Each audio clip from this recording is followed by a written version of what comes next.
kalugod ko. Ako pala si Abby, Pampanga, your kalugod here in YouTube.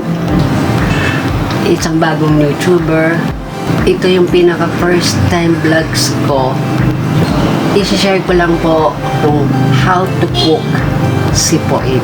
Simpleng Sipo egg, magluto sa bahay. So, punta na tayo sa kusina at tayo na magluto. Umpisa na natin.